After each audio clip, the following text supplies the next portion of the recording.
What was the straw that broke the camel's back in hip hop, where we had a code and there is no code no more? There just isn't no code no more. And what do you think is the event that, I remember growing up, even if you was fronting, you wasn't a real gangster, but you was spitting gangster rap shit. You wasn't fucking with the rats like that. Right now, this shit, too many of them sold out concerts. I don't think you can escape them. He didn't rob no 50 at no gym. That nigga, yo, bro, I'm not gonna lie, bro. Yeah, FatJOE, you're a you're a I'm not even gonna lie. If FatJOE is not lying, the next person on the Danger Project, bring Big Pun's son. In hip hop, the day 6ix9ine sat on that stand. Yo. No! Man. You remember, if you're watching the story, they taking him to court in bulletproof vests. They acted like he was telling on El Chapo. He put a lot of good people in jail, man. Facts. This is what happened when FatJOE refused to co-sign 6ix9ine and made sure everyone knew exactly why. Their history goes back to 2018. FatJOE brought 6ix9ine onto his show Coca Vision, just as tracks like Gummo and Kooda were picking up momentum. During that sit-down, Joe didn't sugarcoat a thing. He warned 6ix9ine point blank that his wild behavior could put him behind bars, or worse. And that warning didn't happen in private. It played out on camera for the world to see. What was the straw that broke the camel's back in hip hop, where we had a code and there is no code no more? There just isn't no code no more. And what do you think is the event that, I remember growing up, even if you was fronting, you wasn't a real gangster, but you was spitting gangster rap shit. You wasn't fucking with the rats like that. Right now, this shit, too many of them sold out concerts. I don't think you can escape them. 1 year later, in 2019, everything Joe predicted unfolded. 6ix9ine got picked up by the feds, flipped fast, and started cooperating. He named names in court, testifying against members of the 9 Trey Gangsta Bloods. Social media lit up, and the snitch label stuck. While memes flew and headlines spread, Joe stepped forward again, not to offer sympathy, but to remind everyone, I told you this was coming. Later that same year, he drew a firm line in an interview. FatJOE made it clear he wouldn't speak to 6ix9ine again under any circumstance.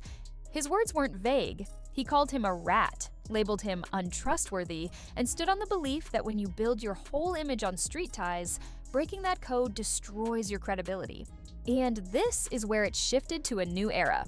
In 2020, 6ix9ine left prison and went full troll mode on Instagram. He mocked artists, flashed fake cash, and clowned street ethics like they were punchlines. Joe didn't take the bait. Instead, he went on Vlad TV and called 6ix9ine a liability, making it clear he didn't even want to be in the same room with him. From that moment on, the break was total. FatJOE made no effort to entertain 6ix9ine's antics, refusing to even acknowledge debates about whether his streaming numbers mattered.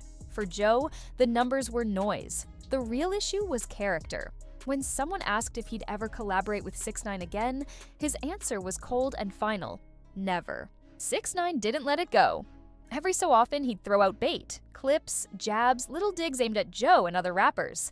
Still, Joe didn't flinch. No replies, no interviews, no petty back and forth, just the same unshakable message. He was done. And in the rap world, where loyalty still carries weight, Joe's silence hit harder than any diss track. By 2021, he doubled down again, this time on The Breakfast Club. He called 6ix9ine a sucker and used the moment to speak to younger artists, urging them not to chase clout at the expense of their integrity. He warned them not to believe that fame could protect them from real consequences, and his tone wasn't just cautionary, it was fed up. But what really locked in FatJOE's position was how consistent he stayed. Every time someone tried to drag him into a headline about 6ix9ine, Joe made his stance even clearer. He didn't argue, didn't raise his voice, just kept repeating one thing: that's not my world. What nobody expected was that this quiet refusal to engage would hit harder than any diss track. In an era of non-stop responses and reactive drama, FatJOE's silence became its own kind of statement. It made people pay attention. The result was a rare kind of respect. Even artists who didn't agree with Joe on everything acknowledged how he handled the 6ix9ine situation. Not with memes, not with beef, just principle. 6ix9ine, meanwhile, kept trying to spin the narrative. He played the victim, he leaned into controversy, he doubled down on the trolling. But the more he talked, the more it exposed the contrast. Because while 6ix9ine chased attention, FatJOE didn't move an inch. And this is where it gets worse for 6ix9ine. His antics started to wear thin. The music didn't hit the same, the numbers dipped, and the audience got tired. Meanwhile, Joe kept winning, quietly, steadily, and without feeding into the noise. There's a moment in every artist's story when respect matters more than attention. For FatJOE, that moment came and went, and he passed the test. For 6ix9ine, it never really arrived, because every time he had a chance to pivot, he chose chaos instead. By 2022, Joe was still everywhere, hosting award shows, appearing on podcasts, mentoring younger rappers. 6ix9ine, on the other hand, was mostly online, still trying to provoke reactions that weren't coming anymore. And that's when people started asking a different question. Not who's winning, but who's still standing. Because when the dust settled, FatJOE had outlasted a moment. 6ix9ine had just been a moment. X9's playbook had always relied on shock. He pushed buttons, exploited controversy, and baited bigger names into conflict just to keep himself trending. For a while, that formula worked. He'd drop wild videos, stir up headlines, and ride the wave for weeks. But as the noise faded, one thing became obvious. There was no foundation behind it. No legacy, no weight. And with FatJOE, the contrast couldn't have been sharper. Joe wasn't chasing trends. He'd already lived through multiple eras of hip-hop, seen legends come and go, and knew which ones actually stayed in the conversation. And it was never the loudest. What made Joe's position so powerful was that it didn't change with the seasons. Whether it was 2018 or 2023, whether 6ix9ine was topping the charts or trending for the wrong reasons, Joe kept saying the same thing. Integrity comes first. Not in flashy quotes, not in cryptic social posts. Just direct, simple truths about what he stands for. He didn't need to clap back. He didn't need to explain himself to blogs or play the numbers game. And that alone made 6ix9ine's antics look even smaller. Eventually, even the media got tired of chasing 6ix9ine's stunts. The headlines slowed, the interviews dried up. People weren't as interested in the drama when it had no evolution, just a loop of the same provocation. Meanwhile, FatJOE stayed booked. He showed up at industry panels, networked with executives, helped mentor the next wave of artists, and built up a catalog that had nothing to do with trolling. The world moved on, and Joe moved with it. 6ix9ine tried to pivot at times, claiming he'd matured, saying he was misunderstood, that he only played a character, but it never really stuck. Too much damage had been done, and too many bridges burned. There were fans who still held onto the idea that 6ix9ine could come back, that he could rebrand, that he could reinvent himself the way some other controversial artists had, but the support was thin, and the respect was almost non-existent. Because when FatJOE made his decision to cut ties, it wasn't just personal. It set a standard. It told the entire rap community, this isn't someone we stand next to. That quiet exile spoke volumes. What people forget is that FatJOE didn't come up in an era of algorithms. He came up in an era where your word meant everything, where credibility wasn't bought, it was earned in rooms full of people who could vouch for you.